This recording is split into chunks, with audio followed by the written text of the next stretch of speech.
इस कार को भी आज ही खराब होना था। एक तो ड्राइवर नहीं लाई मैं, और ऊपर से फोन भी डेड है। मेघा गाड़ी के अंदर से कुछ ढूंढ रही होती है। तभी उसके पीछे एक डबल डेकर बस आके रुक जाती है। वो पीछे मुड़ती है। ये बस कहाँ से आ गई? मैंने तो रोका भी नहीं। मेघा बस में चढ़ जाती है।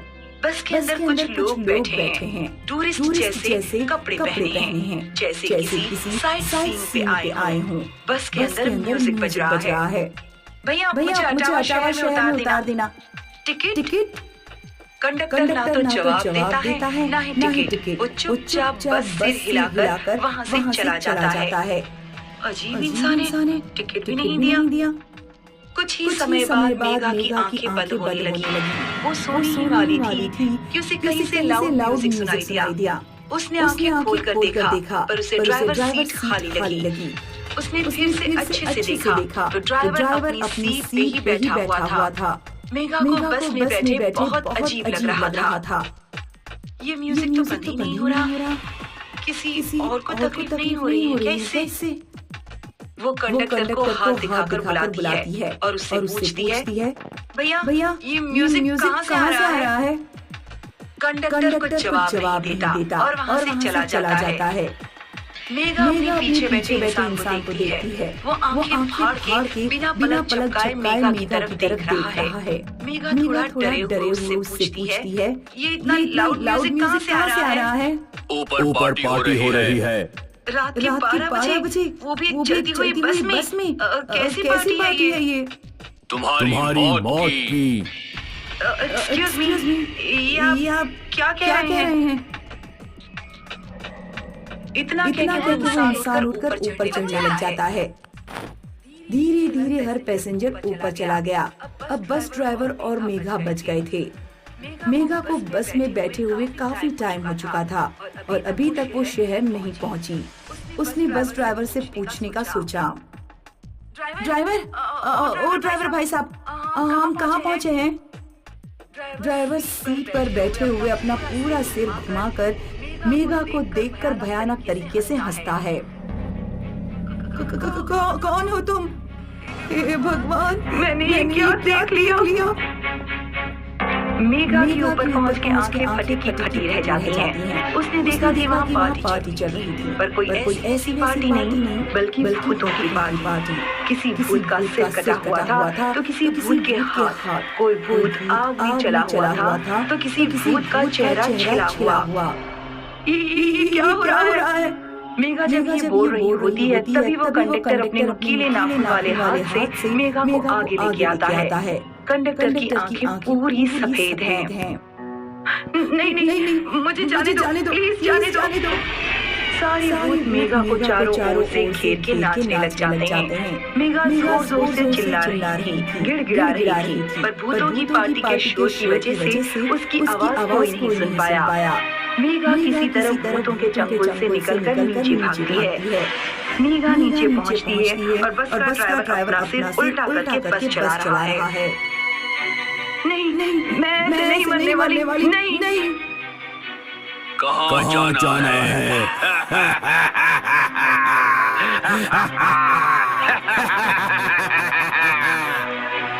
ऐसा कहते हुए ड्राइवर अपनी जगह से उठ जाता है और दोनों हाथ आगे करके मेघा की तरफ चलने लग जाता है।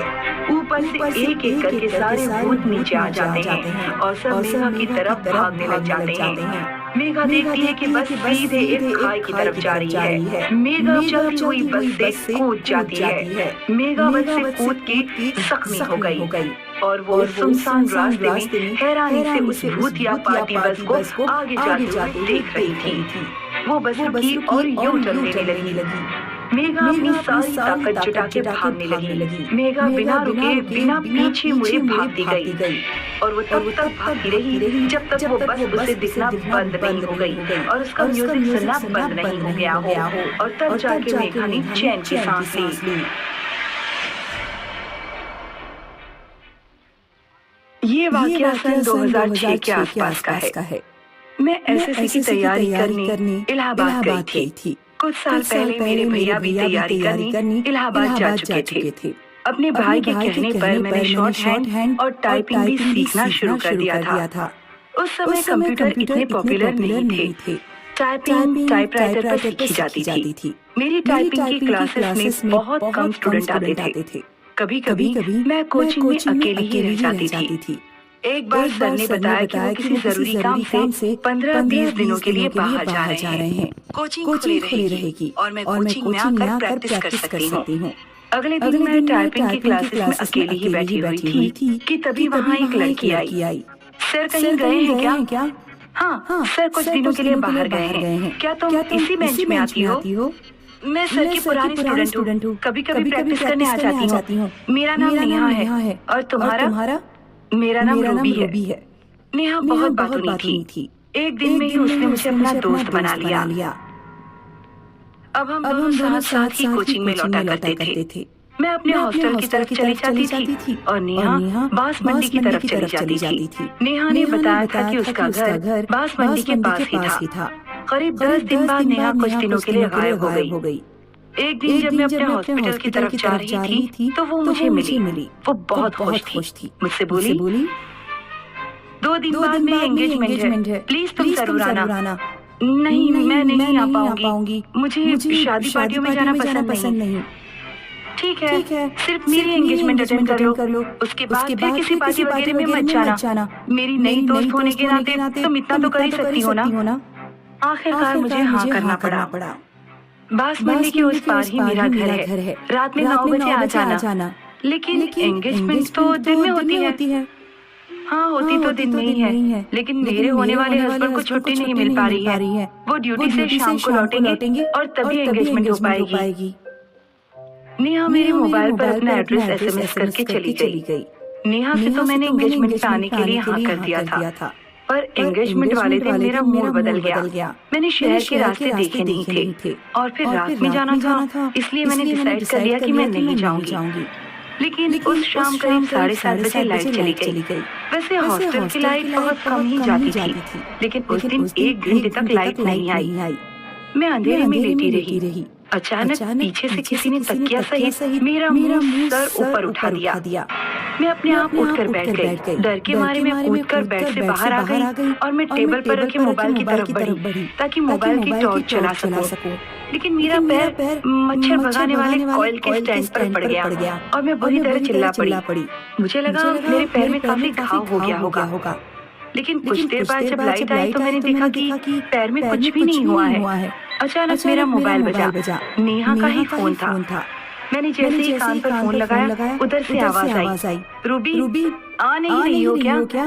मैं ना कहना चाहती थी, पर मेरे मुंह से निकल गया हाँ आ रही हूँ। कभी-कभी किसी काम के लिए हम चाहते हुए भी मना नहीं कर पाते। उस दिन मेरे साथ कुछ ऐसा ही हुआ था। आखिरकार मैं हॉस्टल से नेहा के घर की तरफ निकल पड़ी। बांस मंडी में दुकानदार अपनी दुकानें बंद कर रहे थे। मंडी में तो काफी भीड़ भाड़ थी, लेकिन मंडी के पार का इलाका एकदम वीरान लग रहा था। मेरा मन कर रहा था कि मैं लौट जाऊं, लेकिन फिर मैंने सोचा जब इतनी दूर आ ही गई हूँ तो फिर लौटना बेकार है। मैं विचारों में खोई हुई चली जा रही थी। तभी किसी ने मेरे पीछे कुछ फेंका। मैंने पीछे मुड़कर देखा तो खोपड़ी थी। डर के मारे मैं तेजी से चलने लगी।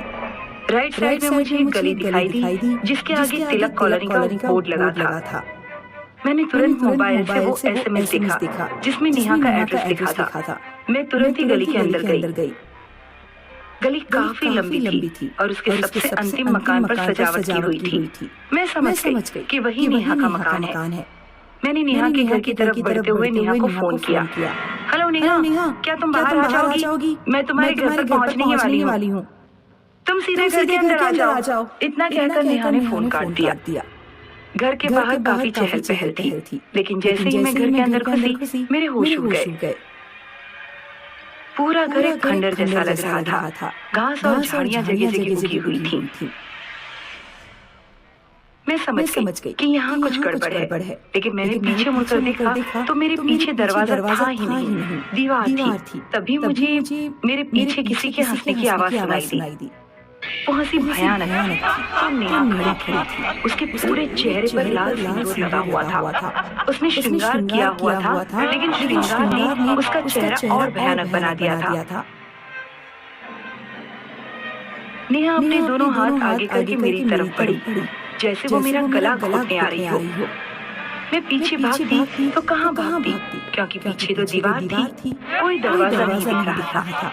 मैंने चिल्लाना शुरू कर दिया, बचाओ बचाओ।